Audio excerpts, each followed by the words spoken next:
ACMi productions are only made possible with your support. Visit patreon.com/ACMi to learn how you can help.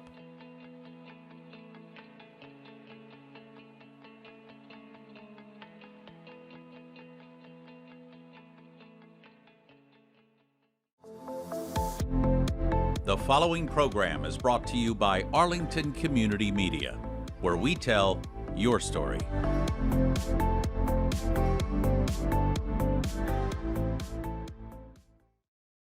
This is ACMi News, recognized nationwide as the first place winner of the 2023 Hometown Media Award for News Access. Several students from Arlington's sister city of Nagaokakyo, Japan paid a visit to Arlington on the 40th anniversary of this student exchange program. And by the looks of things, a great time was had by all. Say goodbye to winter. Spring is now most definitely in the air, as more than 24 businesses are adorned with flowers, bees, and sunshine. Arlington Heights is now ready for its spring fling. And as part of our Veterans Oral Histories project, we talked to Arlington veteran Robert McKersie, a Korean War veteran whose experience in the service changed his life forever. ACMi News starts right now. From McLennan Park to Spy Pond, from Poets Corner to the Mystic River, we have Arlington covered, giving you stories that count from people who care. Reliable, trustworthy, dependable. This is the nationwide award-winning ACMi News. On the last vote of the night at special town meeting on Wednesday, May 8th, town meeting members voted no action on the highly controversial Article Number 5, the resolution for a proclamation that, among other things, sought an immediate permanent ceasefire in Gaza and the release of all hostages. Town meeting members voted 122 in favor, 88 opposed, with 5 abstaining. Hello, I'm Jeff Barn. Welcome to this week's edition of ACMi News. There was concern that heightened tensions could disrupt the proceedings. Town moderator Greg Christiana earlier this week warned town meeting members and residents to keep their emotions in check in what has been a very challenging time for Arlington and indeed the nation ever since October 7th of last year. The vote took place at roughly 10 p.m. on May the 8th without incident. Now, before the meeting, town leaders took precautionary measures while a peaceful demonstration took place along Massachusetts Avenue. To do a substitute motion which throws this whole resolution out the window. Just minutes before special town meeting on Wednesday, May the 8th, several members of the group Arlington for Palestine gathered at Mass Ave and Pleasant Street before marching to Town Hall to hold a candlelight rally. Courage, courage, my friend, my son, you do not walk alone. While inside Town Hall, Town Manager Jim Feeney posted signs helping to ease tensions that have been brewing in this community now for months. How much passion do you have for this article to pass? I think it's extremely important. We have a long history in our country, in our community, of making Arabs and Palestinians and Muslims invisible. We don't recognize them. They're really the last group in our country to be included in our respective community values for human rights. And we believe that human rights needs to be for everyone. Everyone matters or no one matters. I personally chose to attend all sessions because I think it's important that the town hears from other side and that wants to talk some sense into this and say that this isn't really, Arlington's position to rule on foreign affairs, and that this proclamation has been written very one-sided, and it's just there to create a political message. Many of these people that are protesting or asking for a resolution, I truly believe they have good at heart, but ultimately they're playing into the hands of Hamas. This resolution is part of a process of affirming our common values and creating conditions where we can be together, we can talk together, we can respect each other, we can listen to each other, all on the basis that we all matter. And Article 5 of the special town meeting is now before us. Inside, the Town Hall auditorium was packed, while many residents for and against Article 5 occupied much of the balcony. In short, our town is deeply divided. I stand here in support of a substitute motion of no action.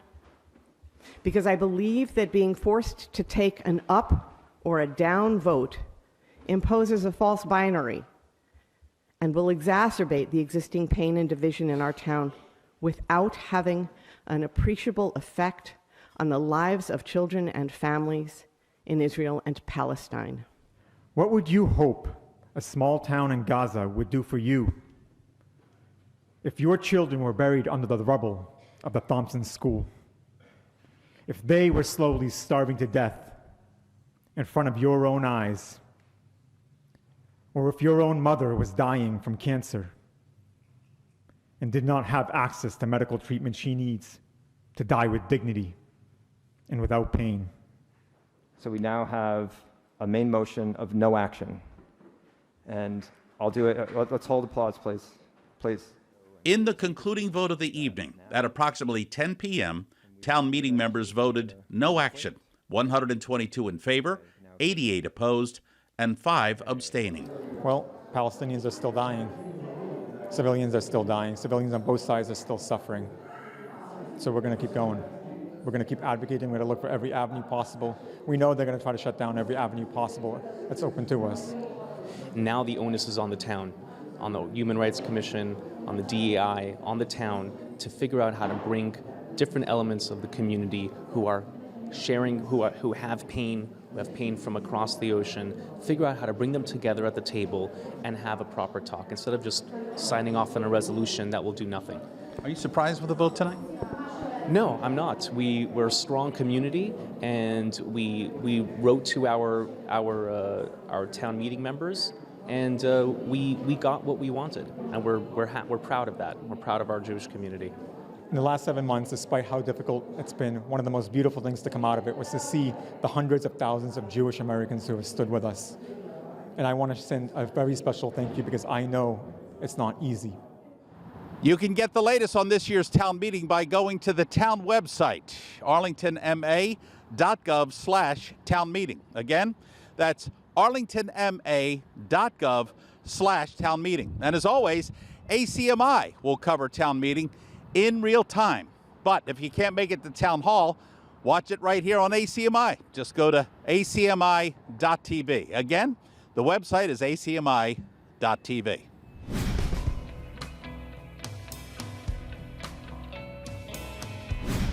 This year marks the 40th anniversary of the sister city relationship between Arlington and Nagaokakyo, Japan. And to celebrate, more than a dozen students from our Japanese sister city paid a visit here and took in the sights and sounds of Arlington, including our studios at ACMi. Now, the mayor of that city stopped by with an entourage of staff and students accompanied by longtime chaperone Connor Boyle.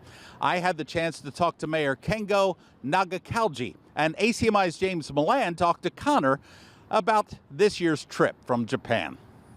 I had a great time. I went to Arlington High School and Darling Elementary School. Our students had great experience. What advantages does such a program have between Japan and the United States? This program will be the wonderful experience for students both cities. Arlington students visit us this summer.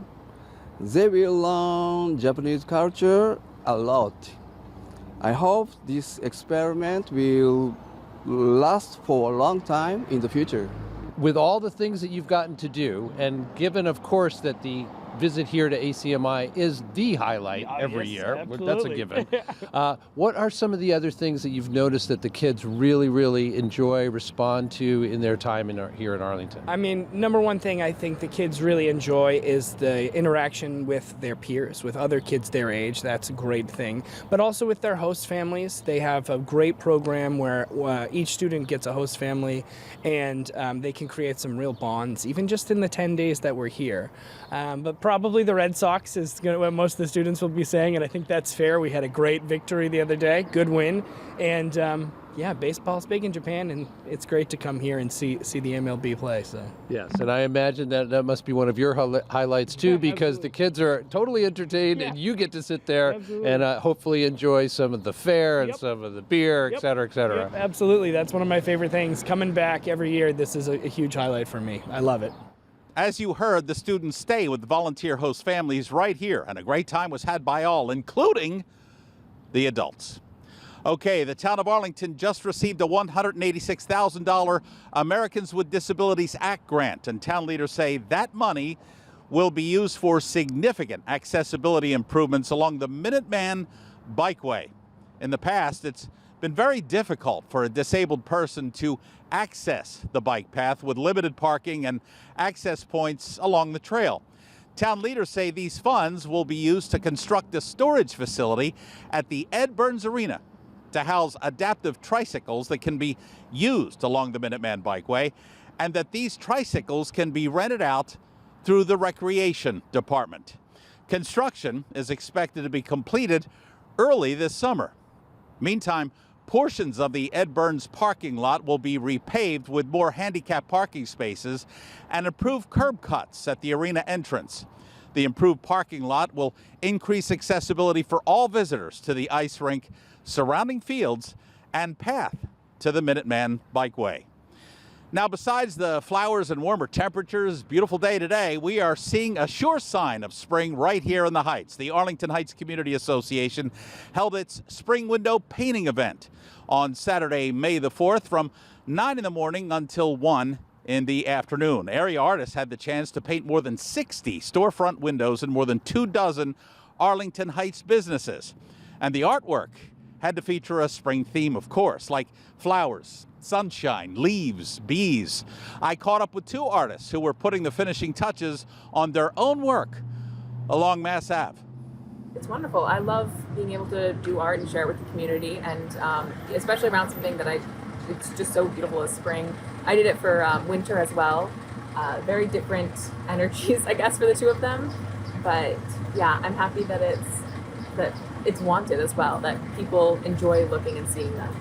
It started out with doing haiku on the windows. And so they they talked to all the neighborhood businesses, and a surprising amount were very willing and excited to participate. And then they had, the opportunity to actually have people paint. And some people make art professionally or just do a lot of it somewhere, kids get involved, families, and all sorts of people who wanted to participate could participate. This has to be, for you, a sure sign of spring. I love it. I don't know. I just love being outside here. People always want to stop and say hello, which I'm always happy to say hi. And I just think it's nice to drive through our neighborhood and see art. And art just makes the world a better place, in my opinion. The paintings will remain on display throughout the spring and will be on view at the Heights Spring Fling Festival. That's set for Saturday, May the 18th. The rain date for the festival will be Sunday, May the 19th.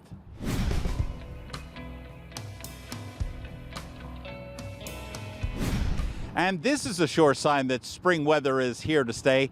Registration has already opened for the 28th annual Mystic River Herring Run and Paddle, which is set for Sunday, May the 19th. Everything starts promptly at 9 in the morning at the Blessing of the Bay Boathouse in Somerville. As always, and unlike the fish you're seeing next to me, you can run, walk, and or paddle, or even volunteer to make this event a huge success. No matter how you take part, it's going to help the Mystic River and surrounding waterways, and you'll be celebrating the return of the river herring.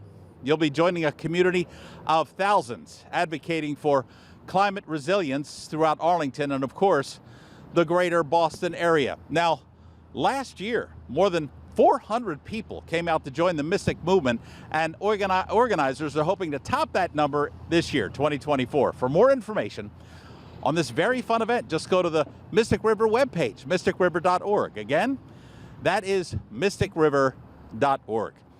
Now that the flowers are blooming and the leaves are once again making their annual comeback, can't come soon enough, we feel the onset of summer coming on, and that means Memorial Day cannot be far away. Memorial Day this year is May the 27th. It's time when we pause to honor those Americans who serve this nation so that we can enjoy the freedoms that each and every one of us have the privilege of sharing. And the town of Arlington is asking for your help in celebrating these heroes. Arlington's Veteran Services Director, Colonel Phil McGovern, is asking for volunteers for this town's annual Flags on Graves campaign at the Mount Pleasant Cemetery. And there's much work to be done there. Town manager Jim Feeney stopped by our studios late last week and says the town needs volunteers to help plant more than 6,000 U.S. flags at the graves of the area veterans who are buried there.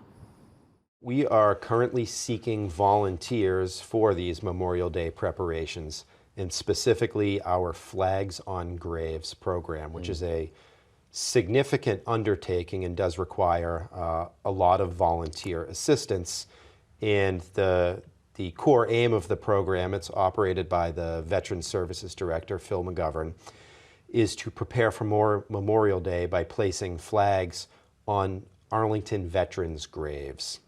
So, they've all been identified and mapped out with particular markers or stickers, and we all have this in a GIS database. But it's a matter of then proceeding systematically through the entire cemetery, and it covers a significant amount of acreage, and making sure that there is an American flag placed neatly, right at graveside to commemorate those sort of fallen veterans. So we are seeking volunteers on Saturday, May 11th, between the hours of 9 a.m. and 1 p.m.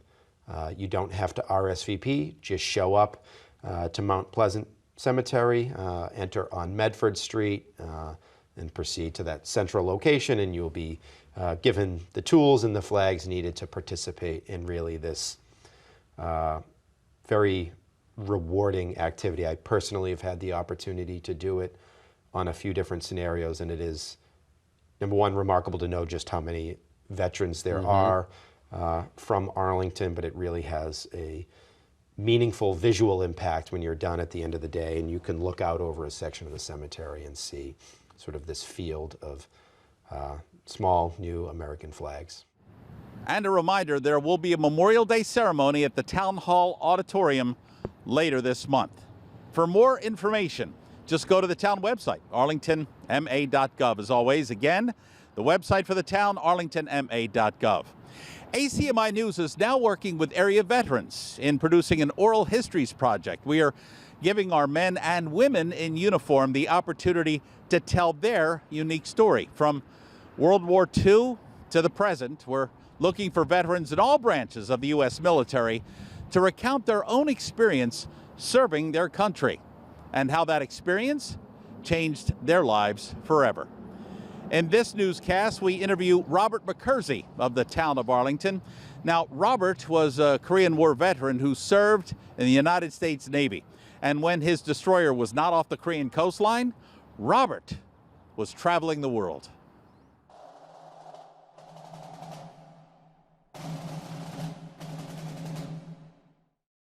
Last Saturday night I got married. Me and my wife settled down. Now me and my wife are parted. I'm gonna take another stroll downtown. It was a destroyer, a little smaller than a cruiser, USS Preston, Preston. And I just went and signed on in 1951, and I stayed on that destroyer for the full 3 years of my commitment. American troops have held back overwhelming numbers of the communist invaders. Our naval and air forces have been carrying the attack to the military bases and supply lines of the aggressors. Our men have fought with grim gallantry.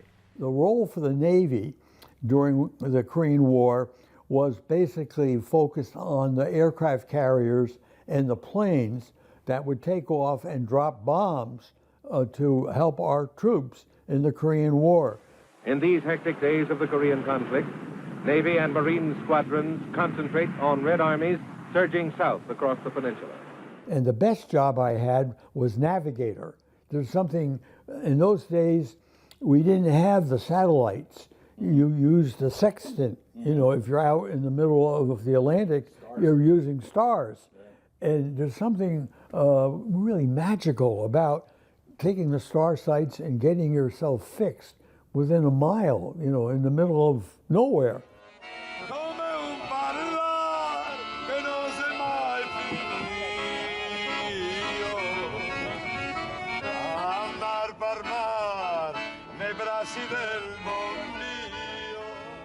I love that job. And of course, when you're coming in, like when we're going into Venice, I was the navigator getting us up the Adriatic and into the Venice Canal. So the different jobs I had were all interesting, and they were all above board. I wasn't down in the engine room.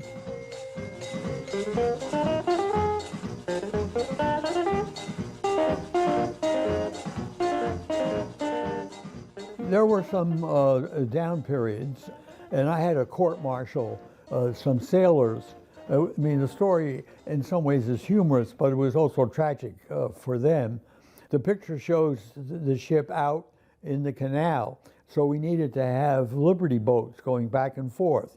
And one evening, a group of sailors got drunk and missed the last boat coming out, the last Liberty boat. They looked down and they saw these gondolas. Said, oh, we'll take one of those. So they, in a sense, commandeered a gondola to get themselves back to the ship. And then the gondoliers and the other people on the St. Mark's Plaza, they were yelling and shaking their fists. It almost became an international incident.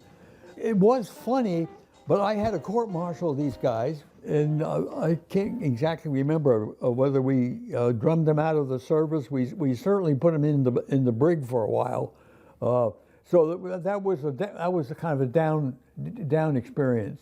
We had a shore patrol duty in Norfolk. Stop rambling, stop your gambling, stop staying out late at night.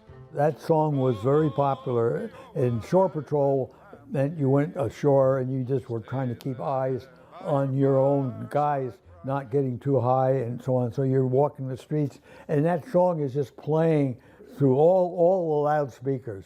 Good night, Irene. Irene, good night.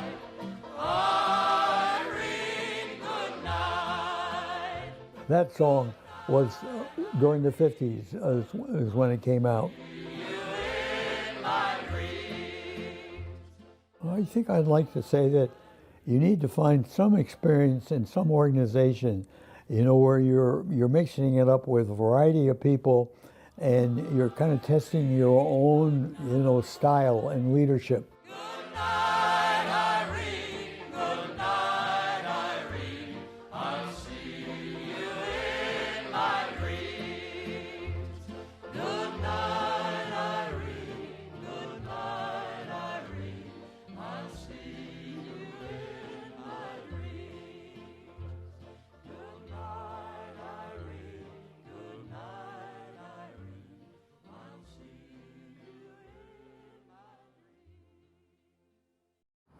And we thank Robert for his extraordinary story.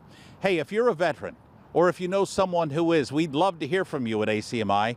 If you would like to be part of this ACMi News Oral Histories project with veterans, all you have to do is contact Bill Hayner via email, bill_Hayner@comcast.net. Again, that's bill_Hayner@comcast.net. ACMi has just produced the inaugural broadcast of a program entitled Let's Talk About. It's a program that provides a safe space for discussion on a variety of topics that could, in many circles, be considered uncomfortable. The first program in this new series features Joanne Clinton, ACMi's administrative assistant. Now, Joanne Clinton is African American, was born in Worcester, moved to Providence, Rhode Island at the age of 16, then moved to Dorchester as an adult in 2016. She is now a resident of Arlington. She moved here in 2022 and tells program host James Milan she moved to Arlington in large part to get away from the toxic and sometimes confining climate of her former surroundings. I had a hard time making friends, woman to woman making friends, because I don't have the history of, drug abuse. I don't have the history of coming out of the street in certain ways. And a lot of things I just didn't do and I just wasn't into. But there were a lot of things that I did like to do and I was into that wasn't relatable, And then trying to get involved with the struggle or community activism, you had to be careful. Because what I found was, people have these bright ideas to get groups of people together, to organize, to get funds for starting their own nonprofit agencies. And then when they do get where they are and get what they want, they start pushing away people who have helped them. So you be feeling used and feeling used by certain organizations, not really getting along with my peers as a woman, because the things that I enjoy doing, they really weren't into. I wanted to go to museums. I wanted to go to plays. I wanted to travel. And like, why do you want to do all that? That's white people stuff. You want to do things that white people want to do. I'm like, yeah, I don't want to spend every weekend in the park, barbecuing. And then also as converting to Islam to some degree, my diet changed. So a lot of foods that are popular, soul foods, I don't eat them. And so when I show up, they're like, oh, well, we made this and that. Are you going to join us? I'm like, no, I'll just have a portion of this. The other stuff I can't eat. I'm on dietary restriction. And you get all the, the heavy breathing, the sighs, like, yeah. And then being called, because I was a member of the Nation of Islam, being called, well, you're not even a real Muslim. Those are fake Muslims. This is an interesting program. You can find Let's Talk About on our webpage, acmi.tv. Again, our website, acmi.tv. Hey, get ready for an online auction courtesy of the Dallin Art Museum. The museum's auction is taking place right now through May the 19th and can be found on eBay. The museum was seeking donations like antiques, memorabilia, handmade items, gift baskets, and gift certificates. Now, for those who donated, the museum is promoting their participation to the thousands of supporters via the museum's website, social media platforms, and also Dallin press releases. Auction proceeds will support the Dallin Museum in its year-round efforts like tours, celebrations, and of course the annual First Lights event, which draws a major crowd at Whittemore Park year after year. To find out more about the auction, all you have to do is go to the Dallin website. You'll find them at dallin.org. Once again, the Dallin website, dallin.org. Hey, that'll do it for this week's edition of ACMi News. Do you want to see how we put the newscast together right here in Arlington in that building? Well, stop by and pay us a visit. 85 Park Avenue on Thursday afternoons between 3 and 5 p.m. Hey, and if you have any news tips for us, stay tuned. In just a few seconds, you're going to find out just how to contact us. Meantime, we will see you back here next week. And as always, thanks so much for joining us. I'm Jeff Barn. Have a great week, everybody. If you can get outside, do so. It is absolutely beautiful. Take care. You can always check out our latest segments and newscasts on the web at acmi.tv/news. And don't forget to like us on Facebook and follow us on Twitter and Instagram at ACMi News. Make sure to subscribe to our YouTube channel as well. You'll find us at youtube.com/ACMi News. If you have any news tips for us or wish to become a citizen journalist, we'd love to hear from you. Email us at news@acmi.tv or stop by ACMi Studio A at 85 Park Avenue. ACMi productions are only made possible with your support. Visit patreon.com/ACMi to learn how you can help.